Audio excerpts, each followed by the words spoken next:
Student, part 4 में chapter 4 के carbon में एवं उसके यौगिकों के पार्ट 4 में हम संतृप्त व असंतृप्त के बारे में पढ़ चुके हैं, जिसमें हमने जान लिया है कि IUPAC नेम कैसे देते हैं। वैसे तो बेटा IUPAC जो नेम है, IUPAC, इसको हम कहते हैं IUPAC। ये जो है, जब कार्बनिक यौगिकों की संख्या बहुत बढ़ गई, जैसे कि आप देख रहे हो कार्बनिक यौगिक ही हम पढ़े जा रहे हैं, और बहुत ज़्यादा कार्बनिक यौगिकों की संख्या जब बढ़ गई तो उनको क्रमबद्ध लिखने की आवश्यकता महसूस हुई कि उनको कैसे क्रमबद्ध लिखा जाए, साथ के साथ उनको कैसे नाम दिए जाए। तो इसको नाम देने के लिए पहले एक एजेंसी बनी थी जिसका नाम था IUC,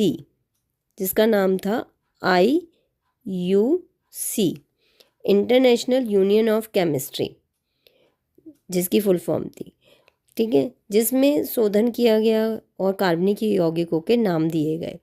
फिर इसके बाद 1931 में 1931 में IUPAC में इसमें नाम का संशोधन हुआ और हमारे बहुत सारे कार्बनिक यौगिकों के नाम दिए गए। वैसे आज हम पढ़ने वाले हैं कार्बन यौगिकों के क्रियात्मक समूह जुड़कर किस तरह से उनकी क्रियाशीलता को प्रभावित करते हैं और किस तरह से चेंज कर देते हैं। लेकिन उससे पहले हम थोड़ा सा IUPAC के बारे में जान लें कि ये क्या है। IUPAC जो है बेटा, इसे कहते हैं international union of pure and applied chemistry.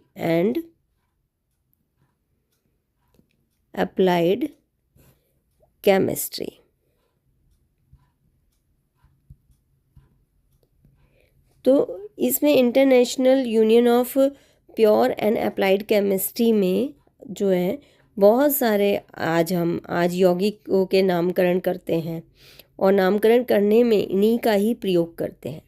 तो इन IUPAC जो है, इस IUPAC के अंदर हमें बताया गया किस तरह से आपको इतने सारे जो कार्बनिक यौगिक हैं उनके नाम देने हैं। तो इन्होंने IUPAC पद्धति शुरू की। IUPAC पद्धति में इन्होंने कुछ नियम भी बनाए, इनके कुछ रूल्स थे, रूल जिन्हें हम नियम कहते हैं बेटा हिंदी में। तो नियम बनाए इन्होंने। तो इनका नियम था कि सबसे पहले सबसे लंबी जो चेन श्रृंखला होगी, जैसे कार्बन की एक श्रृंखला है, ये कार्बन की एक श्रृंखला है, अब इसमें ये जो श्रृंखला है ये यहाँ पे बदल गई, तो जो लंबी श्रृंखला होगी, जो सबसे लंबी श्रृंखला होगी उसको ही हम लेंगे काउंटिंग में। मतलब मेन एक उसमें होती है मेन चेन। मेन इसमें दो तरह की चेनें होती हैं। पहला रूल यही है कि इसमें एक होती है मेन चेन और एक, जैसे कि ये आपको दिख रही है, ये मेन चेन है, ये एक सीधी रेखा है, तो कार्बन जुड़े हुए हैं, तो ये एक मेन चेन है। और दूसरी होती है बेटा इसमें साइड चेन, जैसे कि आप ये देख रहे हो, ये एक साइड चेन है, ये एक साइड चेन है। तो एक मेन चेन होती है, एक साइड चेन होती है। तो मेन चेन और साइड चेन में से हम कौन सी चेन को चुनेंगे, ये एक सवाल है। तो इसमें जो भी चेन हमारी सबसे लंबी जा रही है, जैसे कि यहाँ पे हम देखें, एक चेन तो ये बन रही है 1 2 3 4 और 5, एक चेन तो ये बन रही है, एक ये बन रही है 1 2 3 4 5 6 7 8। तो लंबी चेन कौन सी है? तो जो सबसे लॉन्ग चेन होगी, ये 8 वाली जो है, ये हमारी लंबी चेन है, तो ये राइट चेन है। तो नियम में ये कहा गया जो लंबी चेन होगी वही सही चेन होगी और जो शॉर्ट चेन होगी वो गलत होगी, उसको हम नहीं मानेंगे। चेन हमेशा हम जो लंबी होगी उसी को ही लेंगे। तो आई थिंक आपको समझ में आ गया होगा। नेक्स्ट दूसरी चीज़ उन्होंने जो कही कि अगर कोई चेन है, कार्बन की चेन है, और उसमें कोई भी रिएक्टिव जो है, रिएक्टिव क्रियात्मक समूह जुड़ा हुआ है, जैसे कि OH ग्रुप ही जुड़ा हुआ है, यहाँ पे जुड़ा हुआ है OH ग्रुप, तो कोई भी क्रियात्मक, OH एक क्रियात्मक समूह है, अगर कोई भी क्रियात्मक, इसमें ये OH भी हो सकता था, इसमें क्लोरीन भी हो सकता था, इसमें CH3 भी हो सकता था, तो ये इनमें से कुछ भी हो सकता था बेटा, ये सारे क्रियात्मक ही ग्रुप आते हैं। तो इन क्रियात्मक ग्रुप में से अगर कोई भी जुड़ जाता है इसमें, तो अगर जुड़ जाता है तो चेन की जो काउंटिंग होती है हम उधर से ही करते हैं जहाँ क्रियात्मक समूह होता है। मतलब अगर हम इसको यहाँ से काउंट करेंगे, अगर सपोज हम यहाँ से करें 1 2 3 4, एक तो तरीका ये है। दूसरा हमारे पास ये है कि 1 2 3 4, तो हमें अपने क्रियात्मक समूह को, जो हमारा क्रियात्मक समूह है, उसको चेन में पहले लेना है, तो इसी को हम सही चेन मानेंगे। तो दैट मीन्स यहाँ पे इस चेन को हम सही मानेंगे और इसको गलत मानेंगे, क्योंकि ये यहाँ पे तीसरे नंबर पे आ रहा है और यहाँ पे दूसरे नंबर पे आ रहा है। मतलब कि जहाँ रिएक्टिव सीरीज होगी, रिएक्टिव सीरीज की तरफ से ही हम काउंटिंग करना शुरू करेंगे, जहाँ पे रिएक्टिव सीरीज होगी। तो एक बात तो इन्होंने ये कही, तो दो चीज़ें हो गई हमारे पास, दो चीज़ें हो गई, एक यहाँ, तो दो चीज़ें हमारे पास यहाँ पे क्लियर हो जाती हैं। नेक्स्ट एक और IUPAC का रूल है कि उसमें कहा गया है कि अगर कोई भी हैलोजन तत्व है, जैसे कि अगर मैं कहूँ कि कार्बन कार्बन की चेन है और इस चेन में यहाँ पे ब्रोमीन जुड़ा हुआ है और यहाँ पे क्लोरीन जुड़ा हुआ है, तो ये चेन में अल्फ़ाबेटिकली ऑर्डर में B पहले आता है कि C पहले आता है? B पहले आता है भाई, B पहले आता है और C बाद में आता है। तो Br ब्रोमीन की रिएक्टिविटी ज़्यादा और क्लोरीन की कम, तो हम चेन में यहाँ से चेन को काउंट नहीं करेंगे, क्योंकि ब्रोमीन की रिएक्टिविटी ज़्यादा है। या अल्फ़ाबेटिक ऑर्डर भी देख लो, अगर आप अल्फ़ाबेटिक ऑर्डर देखो तो B पहले आता है, C बाद में आता है। तो इस तरह से हमें यहाँ से चेन बनानी पड़ेगी 1 2 3 4, तो दैट मीन्स 2 ब्रोमीन, 3 क्लोरीन और ब्यूटेन, ये ब्यूटेन है इसका नाम। अगर हम देखें तो हमें यहाँ से चेन फॉर्मेशन होगी, ये वाली चेन हमारी रॉन्ग होगी और ये वाली राइट होगी। एक चीज़ इन्होंने ये भी बताई, ठीक है। तो इससे आपको काफ़ी कुछ पता चल गया होगा कि हमें किस किस तरह से नोमेनक्लेचर जब हम करेंगे, तो इसमें हमें एक चीज़ याद रखनी है बेटा कि कोई भी फंक्शनल ग्रुप, मतलब कि क्रियात्मक समूह अगर किसी में है, अगर क्रियात्मक समूह है किसी में, तो उस क्रियात्मक समूह को आपको याद रखना है कि उसको सबसे पहले प्रेफरेंस देंगे, फिर उसके बाद हम C और C के बीच में डबल बॉन्ड वाले को प्रेफरेंस देंगे, जिनमें डबल बॉन्ड होगा।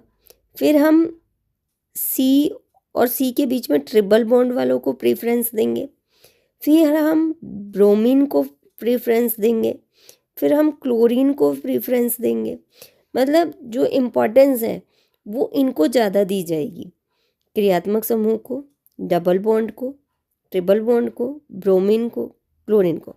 और हमें काउंटिंग सीरीज़ जो है, जो हमें मेन चेन जो है वो वहीं से शुरू करनी है जहाँ पे हमारे क्रियात्मक समूह होंगे, ठीक है। आई थिंक समझ में आ गया होगा।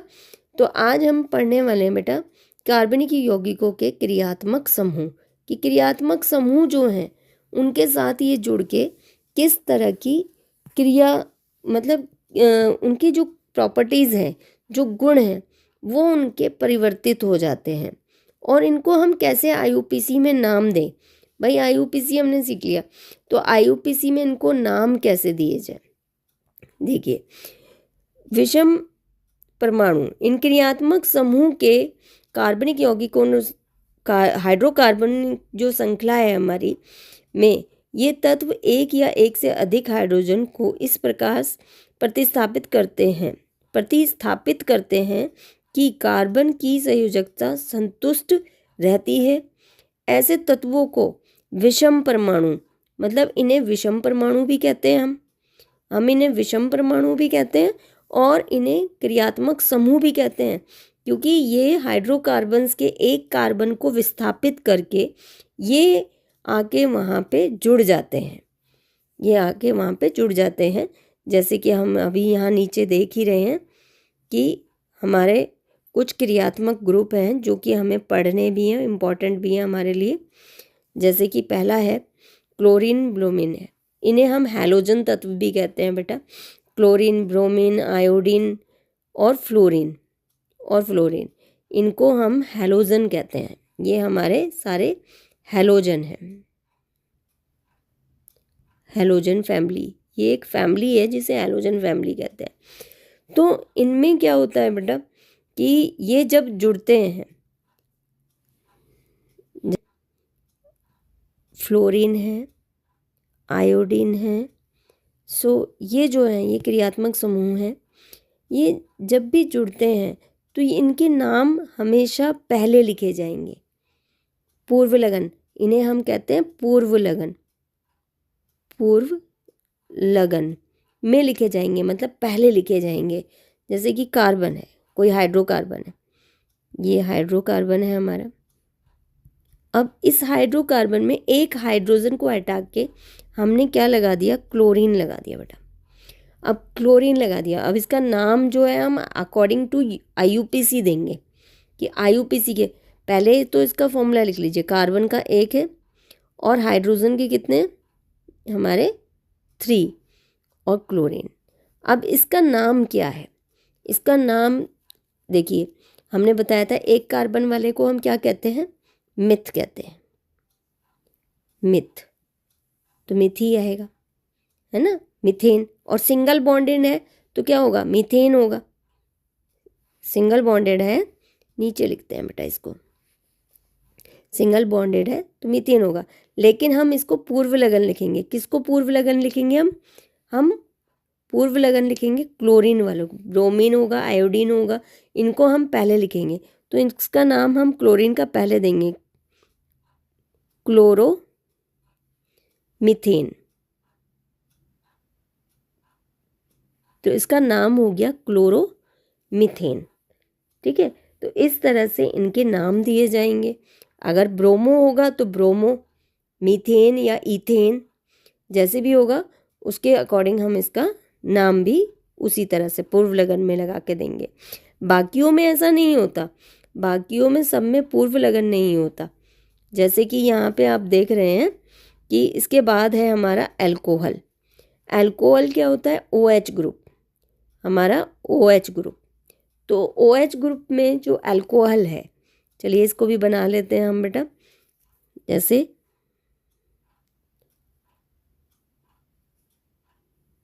अल्कोहल, तो अल्कोहल में जो ग्रुप है हमारा OH ग्रुप है, एक हाइड्रोजन को विस्थापित करके यहाँ पे जुड़ जाता है।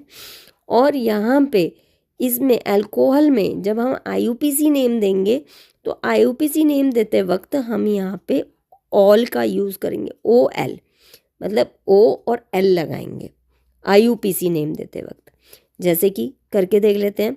जैसे ये है आपका कार्बन, इसमें हाइड्रोजन हम कर दें, इसकी संयोजकता 4 होती है, हमें पता है 4 संयोजकता हो गई। इसका एक हाइड्रोजन की जगह पे हमने एक रिएक्टिव ग्रुप OH लगा दिया। अब ये रिएक्टिव ग्रुप है, अब इसमें हम इसका नाम लिख लें CH3, हाइड्रोजन के 3 हो गए, और एक रिएक्टिव ग्रुप अल्कोहल ग्रुप जुड़ा हुआ है जिसे OH कहते हैं। अब इसका नाम देना है हमें पता है सिंगल बॉन्ड है और 1 कार्बन है। पहले तो हमें यही देखना है कि 1 कार्बन है, 1 कार्बन है तो हम क्या कहेंगे, इसको मिथ कहेंगे, मिथ। और सिंगल बॉन्ड है तो क्या हो गया, एन हो गया। अब हमने कहा कि IUPAC नेम दे रहे हैं हम इसको, ये क्या, कौन सा नाम दे रहे हैं, IUPAC नेम दे रहे हैं। तो अगर हम इसको IUPAC नेम दे रहे हैं तो IUPAC नेम के अकॉर्डिंग अगर हम देखें बेटा तो हमें यहाँ पे क्या लगा देना चाहिए, ऑल लगा देना चाहिए। क्या लगाना चाहिए, ऑल लगाना चाहिए। तो हम यहाँ पे क्या लगा देंगे, प्लस करके इसमें ऑल लगा देंगे। लेकिन ये जो ऑल लगाएंगे ये इस ई को काट के लगाएंगे। तो जब आप जोड़ेंगे तो इसको ध्यान रखिएगा, आप इसको इस तरह से लिखेंगे, मिथेनॉल, OL जुड़ गया, ई को काट के हमने OL लगा दिया, तो ये हो गया मिथेनॉल। तो ये कौन सा नाम है, ये है IUPAC नेम, ये इसका IUPAC नेम है बेटा। अगर आप वैसे अगर इसका नॉर्मल नेम जानना चाहें तो इसका नॉर्मल नेम जो है वो है मिथन, इसका है मैथिल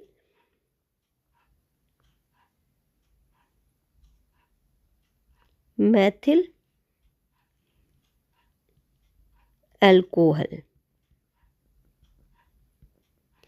नॉर्मल नेम, साधारण नेम इसका मैथिल अल्कोहल है, लेकिन IUPAC नेम इसका मिथेनॉल है। चलिए एक और कर लेते हैं इसी का हम। अगर हम कार्बन के 2 ले लें, अब इनकी संयोजकता बैलेंस कर लें, हाइड्रोजन हाइड्रोजन हाइड्रोजन, हो गई संयोजकता बैलेंस। सेकंड, बिल्कुल सही, और इस तरह से हो गई संयोजकता कार्बन की 4 होती है, बैलेंस हो गई। अब इसका फॉर्मूला लिख लें। अगर हम इसका फॉर्मूला लिखेंगे तो अब इसका फॉर्मूला आता है C2H5OH। इसको साधारण भाषा में बेटा हम कहेंगे एथिल अल्कोहल, एथिल अल्कोहल, साधारण भाषा में एथिल अल्कोहल कहेंगे। लेकिन अगर हम इसको IUPAC नेम दे रहे हैं तो IUPAC नेम में हमने आपको बताया कि कार्बन 2 को क्या कहते हैं, हम इथ कहते हैं, इथ कहते हैं। और सिंगल बॉन्ड हैं सारे, तो सिंगल बॉन्ड है तो इसको क्या कहेंगे, एन कहेंगे। लेकिन OL और रिएक्टिव ग्रुप जुड़ा हुआ है तो ऑल लग जाएगा। तो ऑल लगने के लिए इसमें से पहले हम इसमें से क्या करेंगे कि ई को हटा दिया और उसकी जगह पे हम O और L लगा देंगे। तो इसका IUPAC नेम हो गया इथेनॉल, है ना, इथेनॉल हो गया। मुश्किल नहीं है बेटा कुछ भी, अगर आप ध्यान से धीरे से करेंगे तो सब कुछ हो जाएगा, बहुत इजी है। नेक्स्ट देख लेते हैं। अब नेक्स्ट है हमारा एल्डेहाइड ग्रुप, एल्डेहाइड जिसे हम CHO से निरूपित करते हैं। चलो इसे भी कर लेते हैं। अब एल्डेहाइड ग्रुप में क्या होता है कि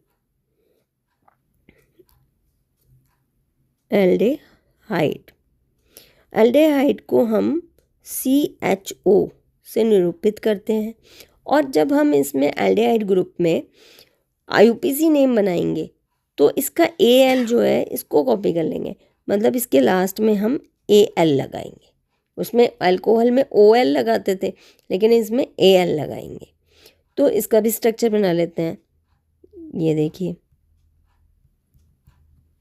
अब इसमें हम इसको 3 संयोजकता हो गई कार्बन की, एक और कर लेते हैं, हो गई। तो अब ये क्या बन गया, ये बन गया हमारा HCHO, ये फॉर्मूला बन गया।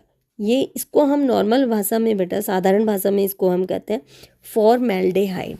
क्या कहते हैं इसको, मैं लिख देती हूँ आपको, साधारण भाषा के नाम मैं ऊपर लिख रही हूँ, फॉर्मेल्डेहाइड।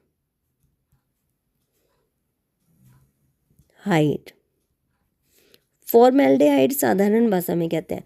लेकिन अगर हम इसे IUPAC में कहें तो एक कार्बन है, एक कार्बन वाले को हम क्या कहते हैं, मिथ कहते हैं। और सिंगल बॉन्ड है AN आएगा, ANE आएगा, लेकिन E नहीं लिखेंगे हम, जैसे ऊपर नहीं लिखा था हमने, E को हटाकर हम क्या लिख देंगे, AL लिखेंगे, मिथेनॉल। क्या हो गया, मिथेनल। इसका नाम हो जाएगा मिथेनल। आप हिंदी में भी लिख सकते हैं इसे मेथेनल, तो इसका नाम हो जाएगा मेथेनल, है ना। चलिए एल्डिहाइड का एक और कर लेते हैं इसी तरह से।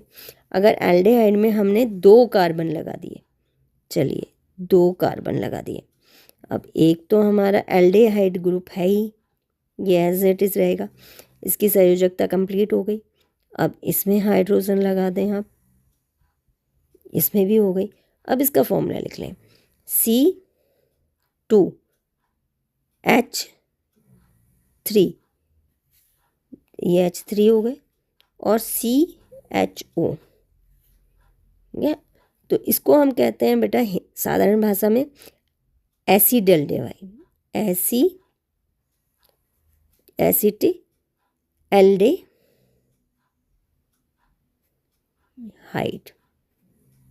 एसिडल्डेहाइड साधारण भाषा में।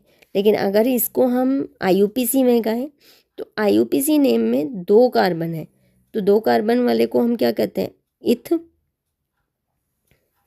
और सिंगल बॉन्ड है एन, लेकिन एन हम पूरा नहीं लिखेंगे, ई नहीं लिखेंगे, और ई को हटा के हमने क्या लगा देना है, AL लगा देना है, इथेनल।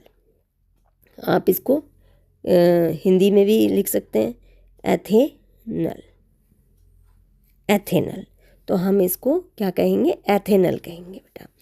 तो आई थिंक आपको समझ में आ रहा है, इसमें AL और AL लगाना है ई को हटा के, और अल्कोहल वाले में OL लगाना है, ठीक है। इसके बाद हमारा नेक्स्ट ग्रुप आता है बेटा, नेक्स्ट ग्रुप है हमारा कीटोन ग्रुप।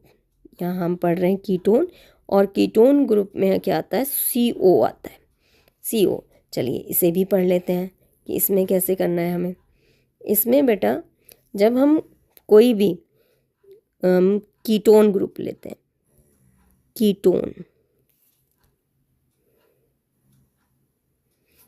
कीटोन ग्रुप, और उसमें क्या आता है, CO आता है, और इसमें IUPAC नेम लिखते हुए हम क्या लिखेंगे, ऑन लिखेंगे। इन चीज़ों को आपको ध्यान रखना है, क्या लिखेंगे, ऑन लिखेंगे। अब हम इसमें कीटोन ग्रुप, क्योंकि ये कीटोन है और इसमें C जो है वो डबल बॉन्ड से हमारे से जुड़ा हुआ है, तो हम इस तरह का भी स्ट्रक्चर बना सकते हैं कि ये डबल इससे जुड़ा हुआ है। अब यहाँ और यहाँ हमें रिएक्टिव ग्रुप लगाना है, तो यहाँ हमने CH3 लगा दिया, और यहाँ पे भी बैलेंस करके CH3 लगा दिया। तो इस स्ट्रक्चर को अगर हम लिखना भी चाहेंगे तो इसको हम ऐसे लिखेंगे, CH3COCH3। अब इसका नाम क्या होगा, इसमें क्या है, 2 मिथाइल ग्रुप आ रहे हैं, ये और ये, तो साधारण भाषा में बेटा इसको हम कहते हैं डाई मिथाइल कीटोन। साधारण भाषा में ध्यान रखना, ऊपर लिख रही हूँ मैं साधारण नेम, डाई मैथिल कीटोन। और IUPAC नेम, अगर हम IUPAC नेम लिखेंगे तो उसमें ओन भी लगाना है। और ये क्या है, ये पूरा का पूरा देखो कितने कार्बन है इसमें, इसमें कार्बन है 1 2 3, तो 3 कार्बन है इसमें बेटा। तो 3 कार्बन वाले को हम क्या कहते हैं, प्रोप, है ना। और सिंगल बॉन्ड है तो प्रोपेन, लेकिन ई नहीं लगाएंगे हम इसमें, इसमें क्या लगा देंगे, ई को हटा के हमने क्या लगा दिया, ONE लगा दिया, तो इसका नाम हो गया प्रोपेनोन। प्रोपेनोन हिंदी में भी लिख देते हैं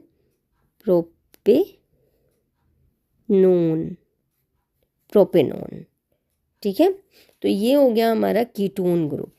तो हमने इस तरह से अल्कोहल ग्रुप, एल्डिहाइड ग्रुप हमने कर लिए, और कीटोन ग्रुप भी कर लिया। एक लास्ट ग्रुप हम कर लेते हैं, इसे हम कहते हैं कार्बोक्सिलिक ग्रुप, जिसमें कि COO, देखिए COOH ग्रुप, जिसे हम अम्ल कहते हैं बेटा, अम्ल है। कार्बोक्सिलिक ग्रुप जो है ये एक अम्ल का ग्रुप है।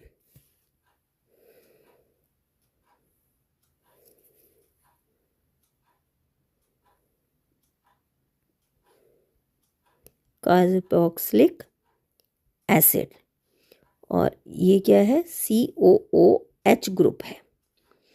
और इसमें क्या होता है, इसमें हम ओइक ऐड करेंगे। ओइक IUPAC नेम जब हम लिखेंगे तो इसमें हम ओइक ऐड कर देंगे। तो इसमें हम वैसे ही स्ट्रक्चर बना लेते हैं, OH ग्रुप। अब इसको बैलेंस करना है हमें, तो इसमें बैलेंस करने के लिए क्या करें, चलिए पहले एक हाइड्रोजन ही लगा के देख लेते हैं कैसे बैलेंस होता है सिंगल कार्बन वाला। अब इसका फॉर्मूला लिखते हैं कि फॉर्मूले में क्या होगा। देखिए फॉर्मूला अगर हम इसका लिखें तो इसका फॉर्मूला हमारा होगा HCOOH।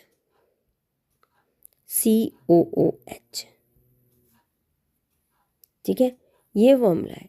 इसको बेटा हम कहते हैं फॉर्मिक अम्ल साधारण भाषा में। देखिए IUPAC नहीं बता रही हूँ अभी मैं, फॉर्मिक अम्ल जरूर बोलना बेटा इसको, फॉर्मिक अम्ल।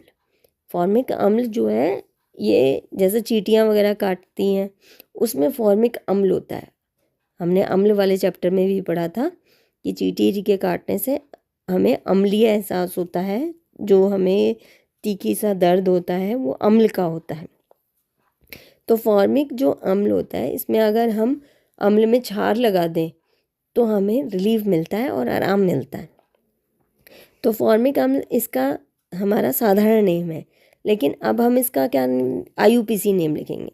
बहुत इजी है। कितने कार्बन, सबसे पहले हमको देखना है कार्बन। कार्बन कितने, एक कार्बन। तो एक कार्बन का मतलब हो गया मिथ, मिथ हो गया। मिथेन हो गया, सिंगल बॉन्ड है तो एन हो गया, लेकिन एन का ई नहीं लगाएंगे। एन की जगह पे हम क्या लगाएंगे, हमने क्या कहा कार्बोक्सिल में क्या लगता है, कार्बोक्सिल में लगेगा ओइक। तो यहाँ पे हम ई की जगह पे ई को हटाकर OIC ग्रुप लगाएंगे, ओइक। तो ये हो गया इसका IUPAC नेम। इसका साधारण नेम है फॉर्मिक अम्ल और इसका IUPAC नेम है मिथेनोइक अम्ल। इसको हिंदी में भी लिख लेते हैं, मिथेनोइक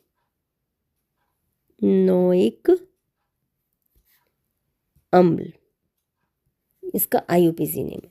चलो एक और कर लेते हैं, क्लियर हो जाएगा। एक और कर लेते हैं जिससे कि हमारा क्लियर हो जाए, है ना। चलिए ये देखिए ऑक्सीजन, दो ऑक्सीजन के हैं, दो ऑक्सीजन।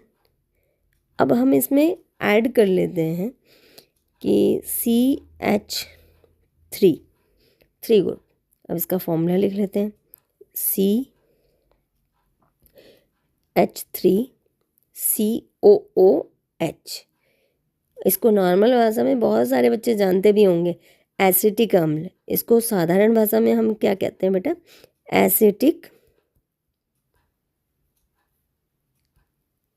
अम्ल कहते हैं साधारण भाषा में।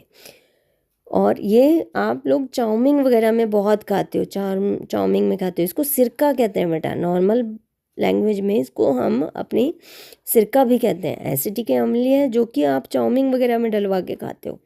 नेक्स्ट एसिटिक एसिड का अगर हम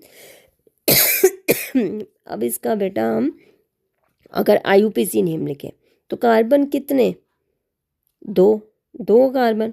दो कार्बन का मतलब है कि हमें क्या लिखना है, इथेन। लेकिन ई नहीं लिखेंगे हम, ई की जगह पे हमें क्या लगाना है, ओइक लगाना है, OIC। ई को हटा के OIC, इथेनोइक अम्ल एसिड। ठीक है, ये हो गया इसका IUPAC नेम। ठीक है, हिंदी में भी लिख लेते हैं, एथेनोइक अम्ल। हिंदी में एथेनोइक इजी है, इंग्लिश में हिंदी की कंपैरिजन में। एथेनोइक अम्ल ये इसका IUPAC नेम है, ये इसका साधारण नेम है और ये इसका फॉर्मूला है। तो इस तरह से हमने अपनी रिएक्टिविटी सीरीज़ में जितने भी यहाँ पे पढ़े थे ये यहाँ पे कंप्लीट कर लिए हैं बेटा। देखो पहले हमने पढ़ा हैलोजन, फिर हमने पढ़े अल्कोहल जिसमें ऑल लगा देते हैं, फिर हमने पढ़ा एल्डेहाइड, एल्डेहाइड में AL लगा देते हैं, है ना। इसमें क्लोरीन को हम या ब्रोमीन को पहले लिखते हैं, इसमें और अल्कोहल में हम OL लगा देते हैं, एल्डिहाइड में हम AL लगा देते हैं, कीटोन ग्रुप में हम ONE लगा देते हैं IUPAC नेम लिखते वक्त, और कार्बोक्सिलिक एसिड में हम OIC ओइक लगा देते हैं। और एल्कीन और एल्केन समूह हम पहले ही वीडियो 4 में कर चुके हैं, तो ये हम कर चुके हैं बेटा। इसमें एक चीज़ और मुझे यहाँ पे आपको बतानी थी कि इन्हें हम समजातीय श्रेणी भी कहते हैं। जैसे आपने अल्कोहल देखा, अल्कोहल के बारे में किया, तो आप देख रहे हैं यहाँ पे अल्कोहल मिथेनॉल, आपने यहाँ पे देखा मिथेनॉल के बारे में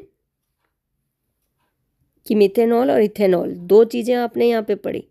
एक पढ़ा आपने मिथेनॉल और एक पढ़ा आपने इथेनॉल, ठीक है। मिथेनॉल का फॉर्मूला है आपका CH3OH और इथेनॉल का है C2H2H3H5OH, ठीक है, इथेनॉल। इन दोनों में डिफरेंस क्या है?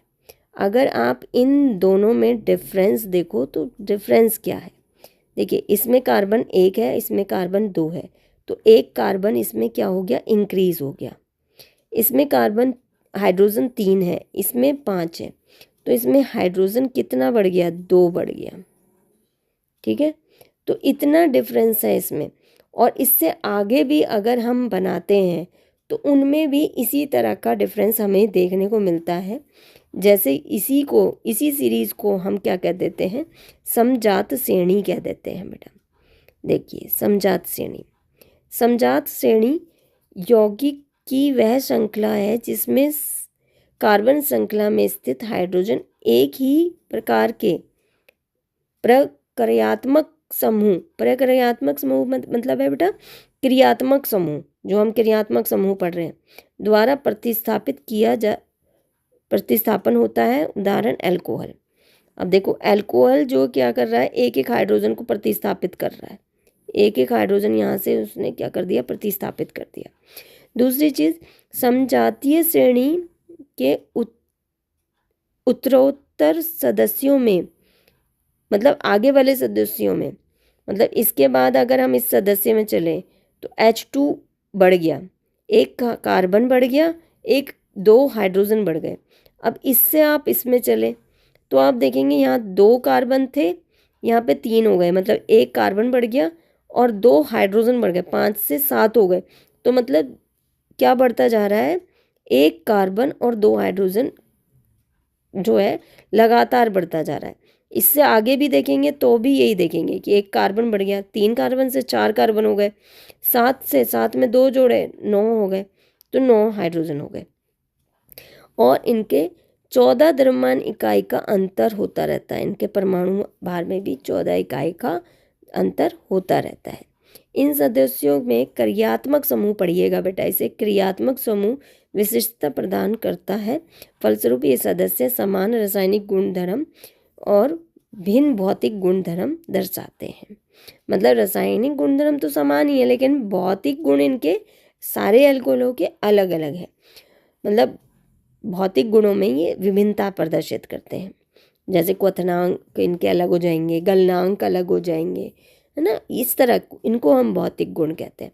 रासायनिक गुण दैट मीन्स इनकी जो क्रियाएं होंगी वो काफ़ी कुछ एक दूसरे के समान होंगी। रासायनिक जो गुण होंगे वो समान होंगे, लेकिन भौतिक जो गुण होंगे जैसे क्वथनांक है, गलनांक है, वो इनके क्या हो जाएंगे? अलग अलग हो जाएंगे। सदस्यों के अणु द्रव्यमान में अंतर होने के कारण इनके भौतिक गुणों में अंतर हो जाता है। तो इसका कारण भी दे दिया कि क्यों हो जाता है। और अणु द्रव्यमान के बढ़ने के कारण सदस्यों का गलनांक क्वथनांक भी बढ़ जाता है, इसका भी कारण दे दिया। तो आई थिंक ये भी आपको समझ में आ गया होगा। तो आज हमने क्रियात्मक समूह बेटा ख़त्म कर लिया कि क्रियात्मक समूह में हमने क्या पढ़ा। So thank you. आज के लिए बस इतना ही।